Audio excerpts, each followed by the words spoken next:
Assalamualaikum warahmatullahi wabarakatuh. Apa kabar semuanya? Semoga saudara-saudara dalam kondisi sehat walafiat. Pada video kali ini kita akan membahas tentang kurikulum. Ini sesuatu yang menggerakkan pendidikan di Indonesia. Salah satunya yaitu kurikulum ini. Kita akan pelajari bersama sebenarnya apa sih yang dimaksud dengan kurikulum. Ada gambar pelari, apa hubungannya pelari dengan kurikulum pendidikan? Jadi sebenarnya secara etimologis, kurikulum itu berasal dari bahasa Inggris curriculum yang berarti rencana pelajaran. Nah, kalau diteliti lebih lanjut, kata kurikulum itu berasal dari courere, yang berarti berlari cepat, tergesa-gesa, menjelajahi, menjalani, dan juga berusaha. Jadi, seorang siswa itu diharapkan untuk bisa berlari dengan cepat, menjelajahi, menjalani, dan juga berusaha untuk mempelajari berbagai pengetahuan, berbagai keterampilan yang sudah kita susun sedemikian rupa agar dia bisa mencapai garis finish. Atau kalau dalam pendidikan, garis finishnya itu kita sebut dengan standar kompetensi lulusan atau SKL, atau bisa juga KKM, kriteria kelulusan minimal. Jadi untuk mencapai garis finish atau standar kompetensi lulusan itu, para siswa ini harus bisa berlari. Mereka harus bisa menjalani, mereka harus belajar berbagai hal, berbagai pelajaran yang sudah disiapkan step by step-nya oleh seorang guru. Sehingga mereka bisa berlari di lintasannya masing-masing dan juga bisa mencapai garis finish-nya masing-masing.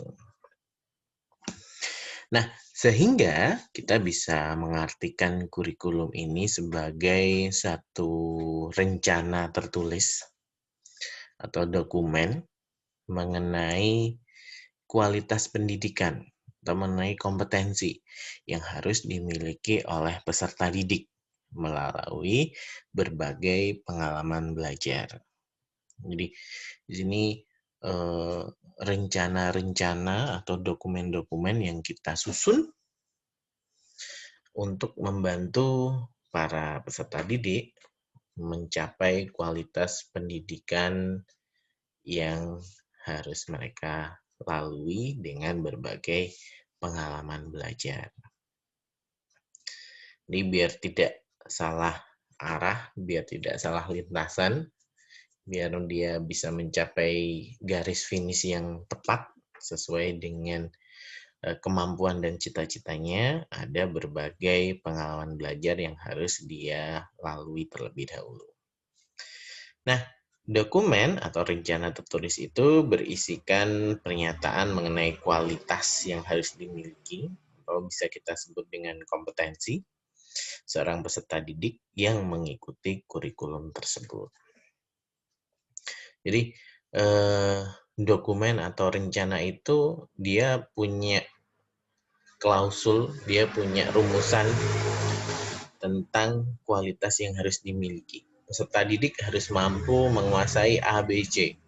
Peserta didik harus memiliki keterampilan untuk melakukan ABC. Peserta didik harus mampu untuk mengevaluasi bla bla bla bla bla bla. Nah, untuk mencapai atau untuk membantu para peserta didik mencapai pernyataan kualitas tersebut, maka kita perlu menyiapkan berbagai pengalaman belajar. Nah, ini yang menjadi concern kita sebagai seorang pendidik, bahwa kita harus bisa menyiapkan kurikulum bagi para siswa kita, atau bagi para peserta didik kita. Sebenarnya apa saja komponen dalam sebuah kurikulum yang harus kita siapkan? Yang pertama yaitu objektif atau tujuan. Jadi tujuan ini sudah dibantu oleh pemerintah. Jadi kalian bisa lihat pemerintah itu sudah punya tujuan pendidikan nasional yang harus dicapai oleh para siswa. Pemerintah ini sudah punya yang namanya Badan Nasional Standarisasi Profesi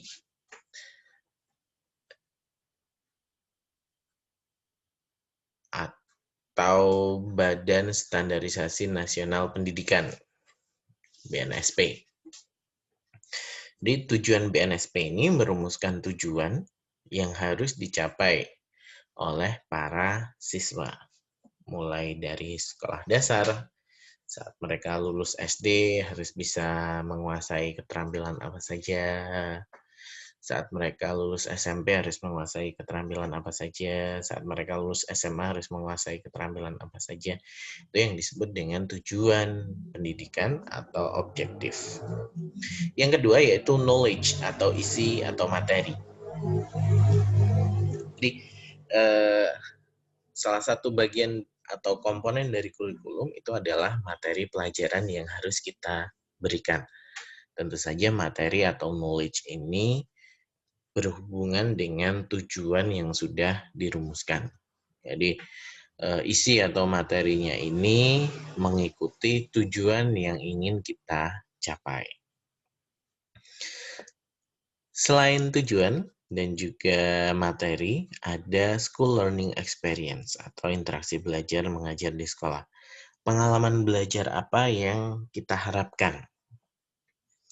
Jadi misalnya tujuannya anak-anak mampu menganalisis materinya yang dianalisis huruf-huruf Jawa misalnya. Maka interaksi belajar mengajar di sekolahnya harus seperti apa untuk mencapai tujuan pembelajaran atau materi tersebut. Dan yang komponen yang keempat yaitu evaluation atau penilaian. Bagaimana kita menilai apakah objektif atau tujuan yang sudah dirumuskan di awal itu sudah bisa dikuasai oleh para peserta didik atau belum. Nah, itu tadi tentang kurikulum. Kalau kita bicara kurikulum di Indonesia, sebenarnya perjalanannya sudah panjang sekali. Sejak 2 tahun Indonesia merdeka, itu sudah disusun kurikulum untuk pendidikan nasional. Sebelumnya ada, sebelum 1947 ini, tapi kurikulumnya dibentuk atau dibuat oleh Jepang dan juga Belanda. Yang dibuat oleh Indonesia ini mulai kurikulum atau rencana pelajaran 1947. Kemudian disempurnakan lagi tahun 54. Kemudian disempurnakan lagi pada Orde Baru tahun 1968. Kemudian tahun 75, 84, 94, sampai 2004 ada kurikulum KBK atau kurikulum berbasis kompetensi yang mengutamakan kompetensi dari para siswa. Ada juga kurikulum tingkat satuan pendidikan tahun 2008. Ini untuk mewadahi muatan lokal agar para daerah, masing-masing daerah bisa mengembangkan potensi yang ada di daerahnya masing-masing. Kemudian kurikulum terakhir yaitu kurikulum 2013. Ini untuk menstandarisasi. Jadi muatan-muatan lokal tadi itu tetap dipertahankan. Sekolah atau satuan pendidikan tetap diberi wewenang untuk menyusun kurikulum, tetapi ada beberapa kurikulum yang disusun secara nasional. Sehingga kualitas secara nasional itu tetap diperhatikan dan juga memperhatikan kualitas dari segi internasional. Di antaranya yaitu PISA atau pemeringkatan pendidikan di negara-negara yang ada di dunia. Jadi keterampilan matematik, keterampilan berpikir kritis itu adalah salah satu hal yang menjadi concern dari kurikulum 2013 ini. Nah, karena kurikulum terakhir yaitu kurikulum 2013, maka kita coba lihat contoh implementasi dari kurikulum 2013 ini. Jadi, kurikulum 2013 ini dimaksudkan untuk menyeimbangkan antara hard skill dan soft skill yang dimiliki oleh para peserta didik. Jadi, mulai dari standar kompetensi lulusan, garis finisi yang tadi, standar isi, standar proses, dan juga standar penilaian, ini semuanya harus diseimbangkan antara hard skill dan soft skill para siswanya. Jadi tidak hanya fokus pada konten atau materi saja, tetapi soft skill-nya juga perlu diperhatikan. Tujuan dari kurikulum 2013 ini, kenapa harus menyeimbangkan hard skill dan soft skill? Tujuannya untuk membentuk peserta didik yang produktif, kreatif, inovatif, afektif, melalui penguatan sikap, keterampilan, dan pengetahuan yang terintegrasi. Jadi, materi-materi pelajaran pada kurikulum 2013 ini diintegrasikan dengan penguatan sikap, keterampilan, pengetahuan pada para siswanya. Jadi, misalnya dari segi sikap, bagaimana kita menjadi seseorang yang santun dalam menguasai, bagaimana kita menjadi seorang yang santun, yang mampu mengaplikasikan pengetahuan tentang bahasa Jawa krama terhadap para orang-orang tua yang ada di sekitar kita. Jadi ada sikap sopan santunnya, ada keterampilan berbicara, dan juga pengetahuan tentang tata krama tadi. Dari pelajaran mengenai kromo inggil pada mata pelajaran bahasa Jawa. Itu salah satu contohnya. Karena kita mau mengembangkan sikap, keterampilan, dan pengetahuan, maka penilaiannya pun tidak cukup hanya menilai kognitif atau menilai hafalannya saja. Tapi pada kurikulum 2013 ini seorang guru diwajibkan mampu untuk menilai beberapa aspek penilaian, yaitu dari aspek pengetahuan, keterampilan para siswa, aspek sikap, dan juga aspek perilaku dari para siswa. Jadi tidak hanya dituntut untuk pandai saja, tetapi bagaimana sikap mereka dalam menerima pelajaran, bagaimana sikap mereka atau perilaku mereka saat diminta untuk belajar kelompok, untuk mengerjakan tugas secara kelompok, saat diminta untuk presentasi ke depan kelas misalnya. Jadi semua aspek tersebut, sikap, perilaku, keterampilan, dan juga pengetahuan, ini semuanya harus dinilai dalam kurikulum 2013.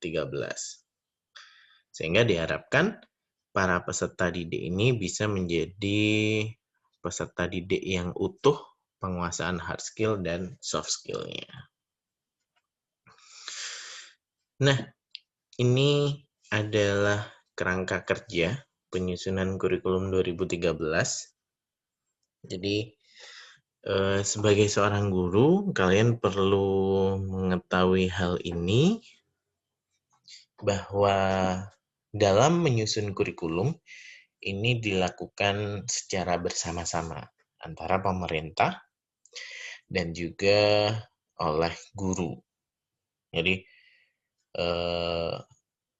kita bisa lihat di gambar, di situ kesiapan peserta didik, tujuan nasional, kebutuhan para peserta didik, kemudian rumusan standar kompetensi lulusan, struktur kurikulum,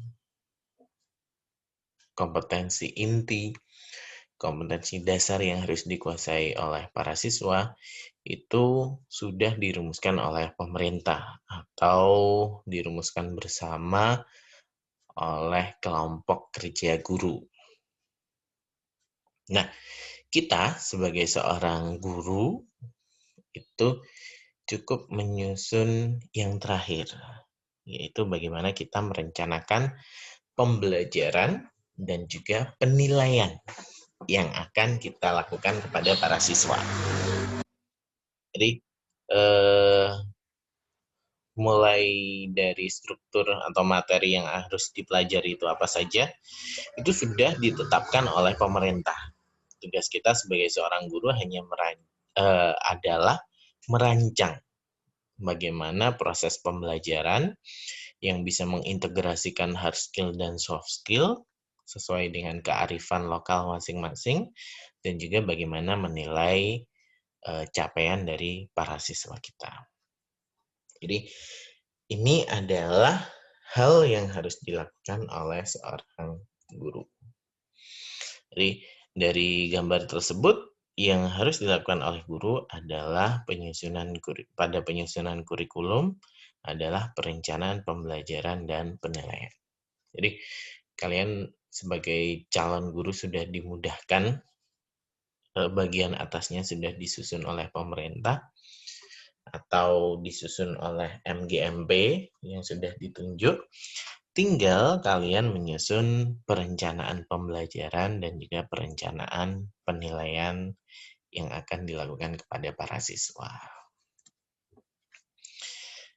Nah, perencanaan pembelajaran dan juga penilaian ini meliputi 3 hal. Jadi, analisis terhadap silabus yang sudah diberikan oleh pemerintah tadi. Setelah kita pelajari silabusnya, materi-materi yang harus dipelajari oleh para siswa itu apa saja. Kemudian kita merumuskan tujuan. Jadi dari materi-materi tersebut, tujuan-tujuan yang harus dicapai para siswa apa saja. Misalnya dalam satu semester ada 18 minggu efektif atau 18 kali pertemuan. Nah, bagaimana kita merumuskan 18 pertemuan tersebut? Tujuan di pertemuan pertama apa, tujuan pembelajaran di pertemuan kedua apa, tujuan pembelajaran di pertemuan ketiga apa, dan seterusnya. Nah, perumusan tujuan ini didasarkan pada analisis silabus. Jadi, sudah ada kompetensi yang harus dikuasai oleh para siswa, kita tinggal membreakdown kepada tujuan-tujuan tiap minggunya. Setelah kita buat tujuan yang harus dicapai oleh para siswa tiap minggunya, maka kita perlu untuk merancang kegiatan pembelajaran. Jadi tentu saja kalau tujuannya itu hanya menghafal, maka kegiatannya ya cukup misalnya dengan ceramah. Tapi kalau tujuannya itu mereka terampil untuk menulis misalkan, maka kegiatan pembelajarannya tidak cukup hanya ceramah. Harus ada latihan, simulasi, atau praktek untuk menulisnya. Kemudian yang terakhir adalah perancangan penilaian. Nah, bagaimana caranya saya menilai apakah tujuan pembelajaran yang dirumuskan itu sudah tercapai atau belum. Nah, ini adalah rincian kegiatannya. Kalau tidak terbaca, kalian bisa download filenya, nanti saya lampirkan di Spada. Analisis silabus ini seorang guru harus bisa untuk mengidentifikasi apakah KI, KD ini sudah sesuai atau belum, kompetensi inti, kompetensi dasar yang harus dikuasai para siswa ini sudah sesuai atau belum. Contoh, kompetensi intinya adalah memahami, menerapkan, menganalisis, dan mengevaluasi pengetahuan faktual, konseptual, prosedural, bla bla bla bla, sesuai dengan bidang dan lingkup kajian bahasa Indonesia pada tingkat teknis, spesifik, detail, dan kompleks. Nah, dari kompetensi inti ini, kita bisa membagi menjadi beberapa kompetensi dasar. Misalnya, menganalisis kaidah pencacahan, permutasi, dan kombinasi pada masalah kontekstual. Kemudian, menentukan peluang kejadian. Nah, kita analisis apakah KI-nya sudah sesuai dengan standar kelas yang kita ajar atau belum. Misalnya, ini sudah cocok untuk kelas 12 nggak?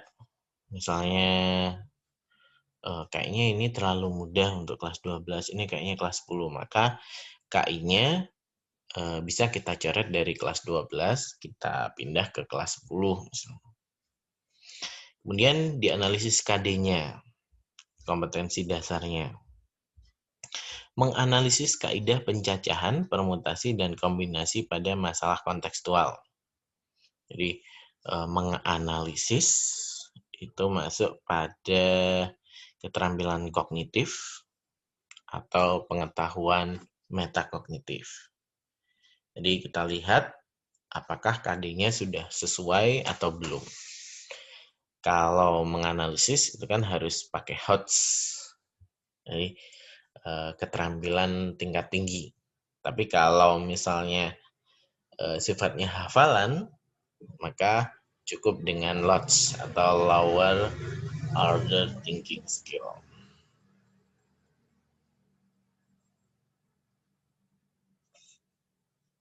Setelah kita merumuskan atau menganalisis silabusnya sudah sesuai semua dengan kelas yang kita ajar, maka kita perlu untuk membuat perencanaan pembelajaran. Perencanaan pembelajaran ini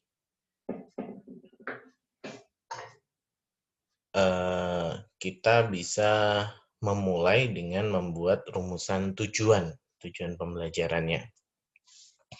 Jadi tujuan pembelajaran ini biasa disusun dengan kata kerja operasional atau KKO yang meliputi aspek kognitif, afektif, dan juga aspek psikomotor. Di sini saya tampilkan contoh dari kata kerja operasional untuk kognitif. Ini dari taksonomi Bloom. Kalian bisa browsing taksonomi Bloom. Jadi kata kerja operasional untuk tujuan pembelajaran ini untuk aspek kognitifnya bisa kita pilih dari salah satu di antara mulai dari C1 sampai dengan C6. Mulai dari pengetahuan, pemahaman, aplikasi, analisis, evaluasi, dan juga kreasi. Contoh, misalnya kalian mau mengajarkan tentang huruf-huruf Jawa. Tujuannya, kalian bisa menulis contohnya, siswa mampu menyebutkan. Jadi dia memiliki pengetahuan untuk menyebutkan. Atau tujuannya aplikasi. Misalnya, siswa mampu membiasakan diri untuk menulis dengan huruf-huruf Jawa. Itu adalah contoh dari C3 atau aplikasi. Kemudian misalnya dengan kreasi. Kalian pengen siswa mampu untuk membuat handwriting atau tulisan-tulisan kreasi, tulisan-tulisan kreatif gitu ya. Ini misalnya siswa mampu mengkreasikan ragam bentuk tulisan aksara Jawa dalam sebuah poster yang menarik perhatian, misalnya seperti itu. Jadi perumusan tujuannya kita bisa menggunakan yang namanya taksonomi Bloom ini. Kemudian berikutnya merencanakan proses pembelajarannya. Jadi pada kurikulum 2013 ini ada beberapa alternatif yang bisa digunakan yang disebut dengan pendekatan saintifik yang mampu meningkatkan kreativitas dari para peserta didik. Misalnya, kegiatan pembelajarannya tidak harus selalu dengan ceramah.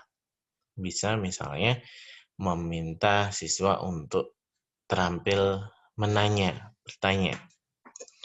Meminta siswa untuk mengamati. Misalnya mengamati papan nama instansi yang ditulis dengan huruf Jawa misalnya. Saya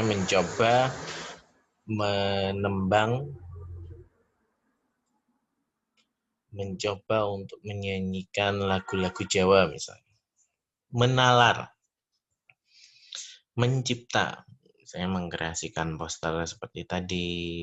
Mengkomunikasikan, ini bisa meminta siswa untuk presentasi, menyampaikan hasil observasinya dia, sehingga proses pembelajaran pada kurikulum 2013 tidak harus selalu berbentuk dengan ceramah. Jadi untuk membantu para siswa mencapai perkembangan yang optimal, agar mereka lebih kreatif, agar mereka lebih kritis, berpikir kritis, kreatif, kolaboratif, dan juga komunikatif, maka kita bisa menggunakan berbagai pola pembelajaran ini. Penilaian, ini yang terakhir. Kurikulum 2013 menerapkan penilaian otentik. Jadi penilaian otentik ini istilahnya penilaian kinerja. Penilaian langsung terhadap perilaku atau kompetensi atau kinerja dari para siswa. Jadi, menerapkan penilaian otentik untuk menilai kemajuan belajar peserta didik yang meliputi sikap. Misalnya, apakah saat kita beri tugas untuk kerja kelompok dia mau bekerja sama dengan temannya, bagaimana dia mengoperasikan media-media yang sudah kita siapkan, bagaimana dia melakukan inisiatif dalam kegiatan presentasi misalnya. Atau dari aspek pengetahuan, tentu saja ini yang kita nilai dari apakah dia sudah paham materinya atau belum. Dan juga yang terakhir, dari segi keterampilan, apakah para siswa ini sudah terampil, mampu menganalisis, mengevaluasi, mampu mencipta, mampu mengkreasikan, dan juga terampil dalam menggunakan komunikasi yang baik, menggunakan keterampilan kerjasama, dan juga kreatif dalam mengerjakan semua tugas-tugas yang diberikan. Jadi itu adalah beberapa hal yang harus disusun, yang harus direncanakan oleh guru dalam rangka menyusun sebuah kurikulum. Tentu saja ini nanti dibentuk dalam sebuah dokumen yang bisa disebut dengan rencana pembelajaran atau RPP. Jadi kurikulum yang dibuat oleh guru itu dalam bentuk RPP yang akan diaplikasikan atau akan diterapkan dalam proses pembelajaran di kelas. Nah, itu adalah analisis tentang kurikulum, khususnya kurikulum 2013 yang harus dilakukan oleh guru. Jika ada pertanyaan, silakan disampaikan. Nanti akan saya buatkan video untuk menjawab pertanyaannya. Sampai jumpa.